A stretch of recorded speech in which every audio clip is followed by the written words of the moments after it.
Hi everybody, Mary Brown here, aka Pterodactyl on the Pterodactyl channel, and I'm just doing a walkthrough of the out of print deck bird cards by Jane Toerien and Joyce van Dobben.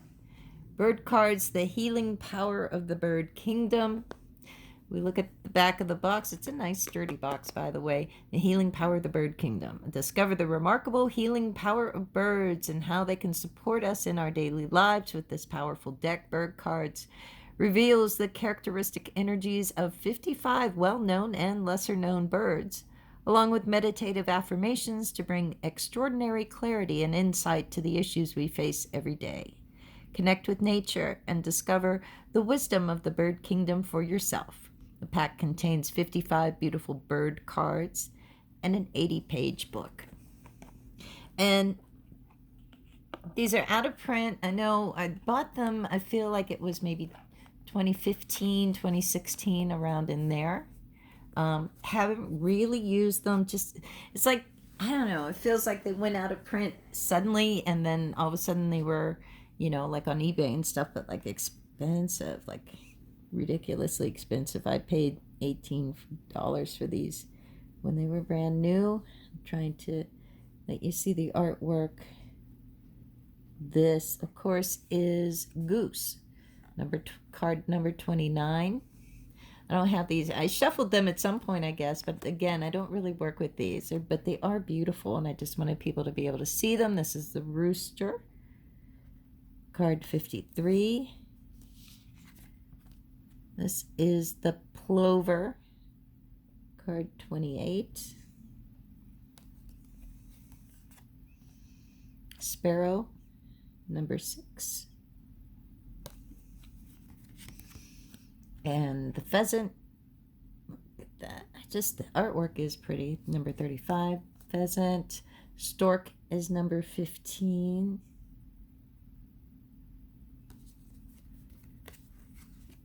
And you can see the backs just have bird on it. It has copyright Joyce van Dobben 2014. So that's when this deck was created. And that's the back. So they're not reversible backs, obviously. And here we have the Oriole, card number 42.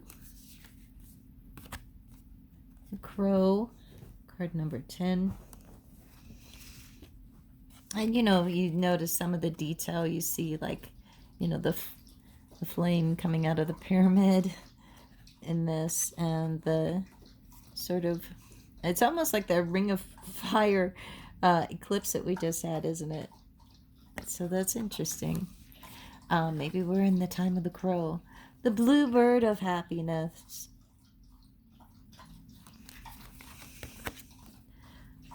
Duck for Simon, card number 26. Swallow, card number 2. Swallow. The Warbler, card number 40.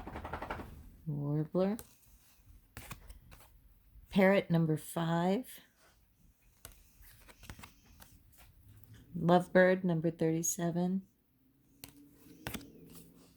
Phoenix, number 38 is the Phoenix. It's just gorgeous, isn't it? A flamingo, one of my favorite birds. Card number 21 is the flamingo. The hawk, card number 4. The turkey, card number 36. The cormorant, I think is how you say it, card number 30. These are just really pretty. The ibis, I think it's pronounced ibis, card number 18. You can see that a lot in Egyptian iconography, ibises.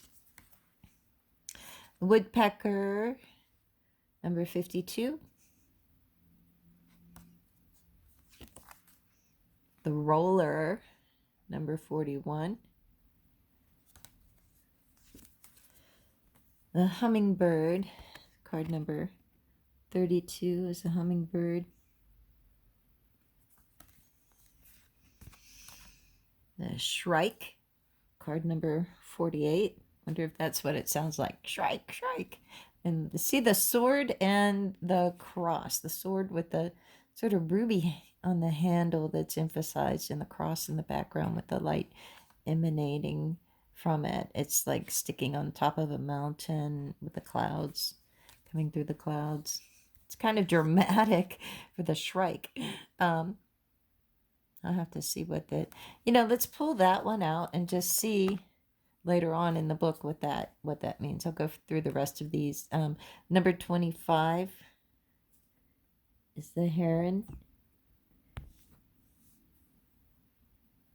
Okay, get that out of the way. Number 19 is the finch. Number 39 is the cuckoo. Cuckoo. And number 1 is the pigeon. It's funny that the deck starts with the pigeon. The raven. Quoth the raven, nevermore. Number 46. We have the dove. Number 5, the dove. The partridge. Number 44.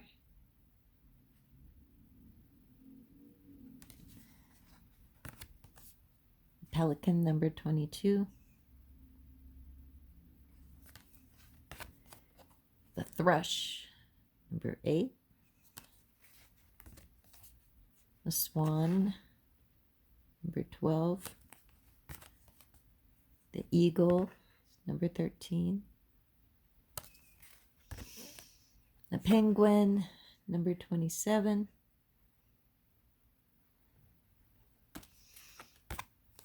The blackbird, number 9.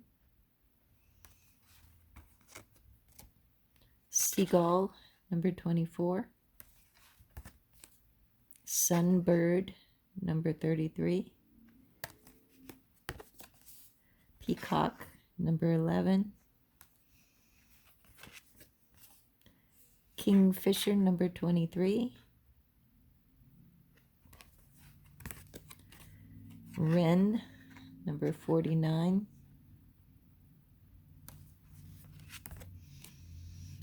Wagtail, number 45. Lark, number 16 is the lark. There's some really beautiful colors in these cards. Number 31 is a crane. It's another one of my favorite birds, even though I'm not really a bird person. Number 51, the nightjar. It's kind of a dramatic scene. The vulture, number 34. Look at the character. There's a lot of character in these birds. Weaver, number 43. Weaver. Ostrich, number 50. It's like, is it got the ghost ostrich next to it? Another version of itself, something. It's interesting. The gannet, number 47. The robin, number 3.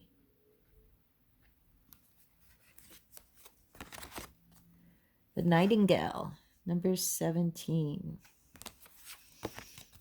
And the owl, of course, we can't forget the owl. Number 14. Canary, number 20. Look how sunny and bright that is. Then the dodo, number 54. It's the dodo. And then here's the book, nice little book, a little substantial bit of a book. What's in the book? We have contents, message from the bird kingdom, an introduction, the cards and their meanings, how to use the cards, artist notes about the author, and then some acknowledgments.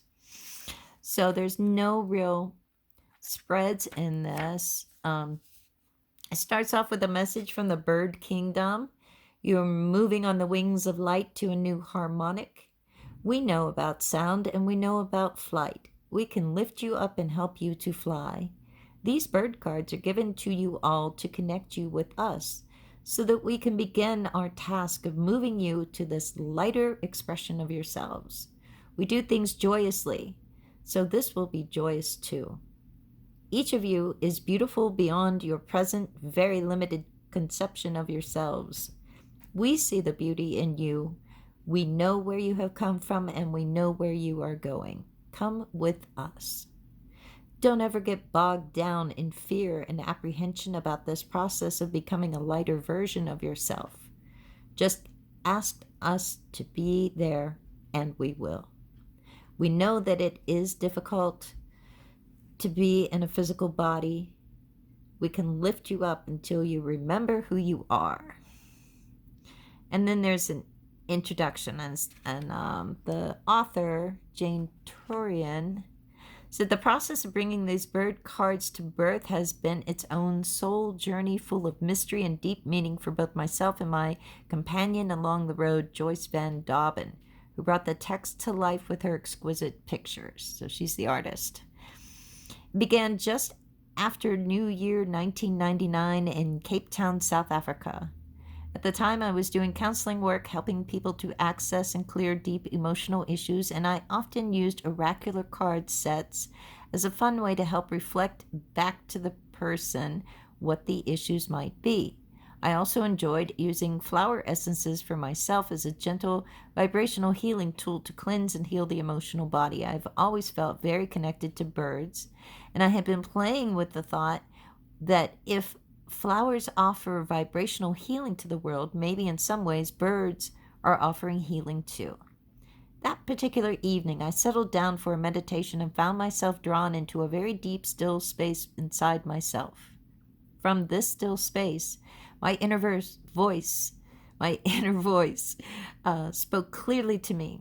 I was reminded of this thought I had been having and told to just sit down and write and see what happens. I did so, and to my astonishment, out came the text for the pigeon. None of it was information I knew consciously. It was not that my hand wrote automatically or that I felt taken over by someone else. I just stayed in that still place, and from there came an authority and wisdom I didn't know I had. Over the next year, I would repeatedly feel myself being drawn into that place until all 55 birds had emerged. In this process, I was put through a soul journey of my own. Each of the issues the birds represent became my issue, and until I had dealt with it sufficiently, I would not be able to move on. I never knew which bird was going to emerge next until I sat down to write the heading, nor did I have any idea where it was going to stop until I wrote the bluebird of happiness and realized that this was the essence of it all, and there was no need to go further. Using the cards. When you come to reading the card interpretation, you will see that I have used the term overlighting consciousness. This is really synonymous with the term deva or angel. Each species of bird, flower, tree, and other forms of nature has an organizing force behind it that is intelligent and connected to the greater whole. When the affirmations, included for each bird, suggest that you ask the overlighting consciousness of this bird to help you, you are drawing a real and active assisting energy into your life that is entirely beneficent and good. I thought good. I thought beneficent meant good. Anyways, good. It's a good thing. I've used the bird cards very successfully in my counseling of others and also for myself. I like to pick a card daily just to sense the kind of energy the day offers and the lessons that are uppermost at the time. But there are many different ways to work with the cards, as you will discover later in this book. I also often have significant encounters with birds in my daily life and am then amazed at the accuracy of the message when I read the card. It is clear, through the gift of the bird cards, that the bird kingdom is wishing to connect with us and to offer us its very specific and peaceful help at this crucial time in the planet's history. Wow. And she wrote this in 2014. She had no idea what a crucial time in history is, because that's now, right? Anyways, through the cards, the bird kingdom is alerting us to the fact that it is there for a purpose. The bird kingdom's there for a purpose and can be called upon, and we only have to ask. And then there's a short artist bio before we get into the cards and the meanings.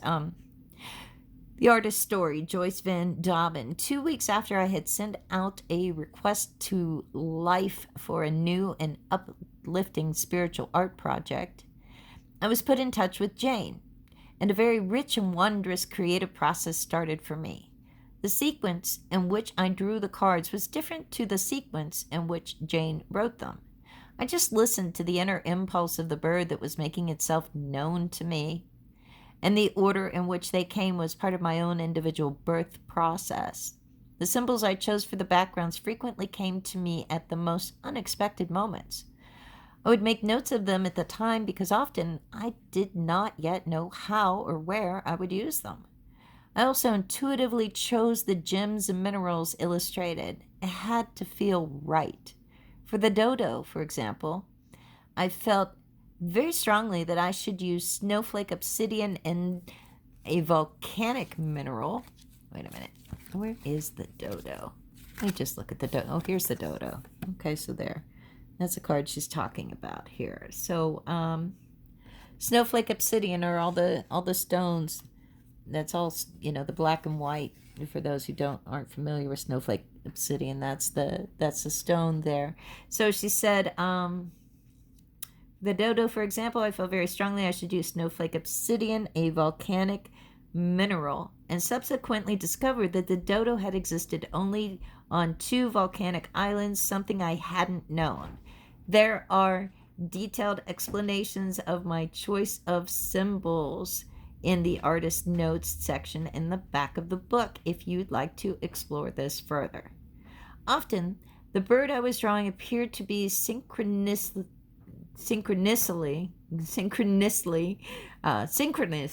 I cannot say that word, forget it. They seem to be connected with events that were unfolding in my own life or even with world events.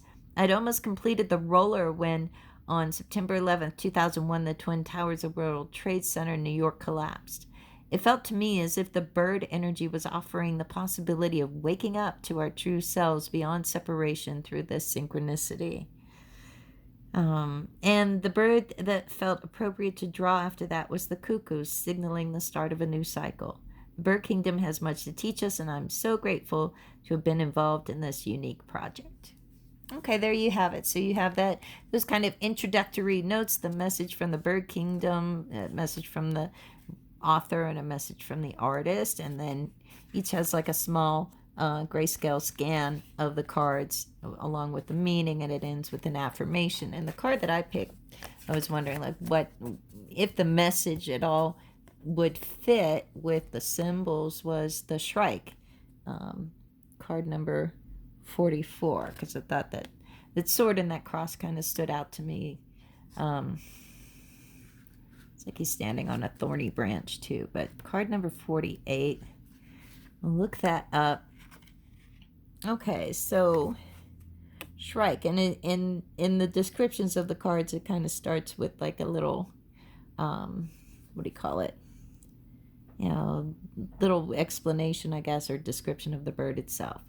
The Shrike energy is harsh and formidable.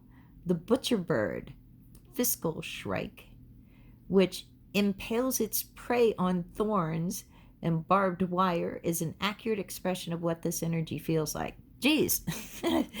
Okay, so those are thorns, right?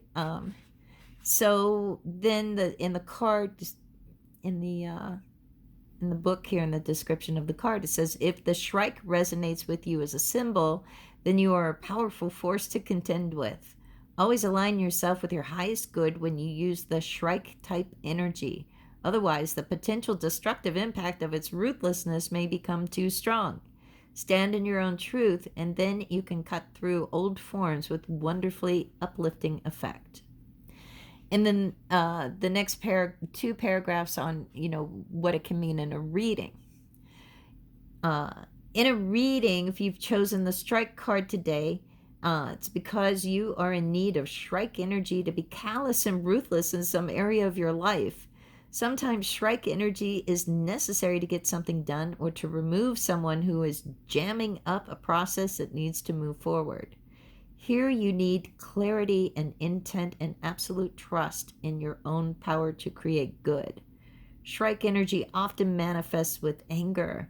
You can use anger to break through a deadlock, but it must be righteous anger.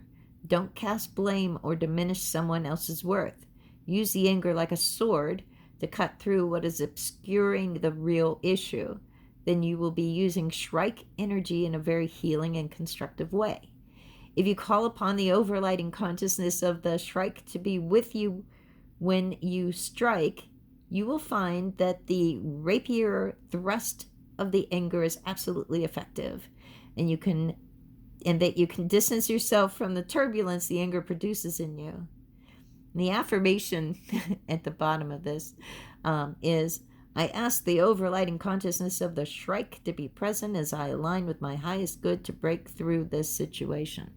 So wow, that's pretty intense of meaning, but the imagery is pretty intense, and I guess she talks about the sword, so the symbol really does connect to the meaning of the sword, and then she did say righteous anger, so maybe that's connection for that cross back there, but wow, I don't know, like I really haven't worked with these cards very much. I kind of didn't want to tear them up since all of a sudden they're valuable, I guess.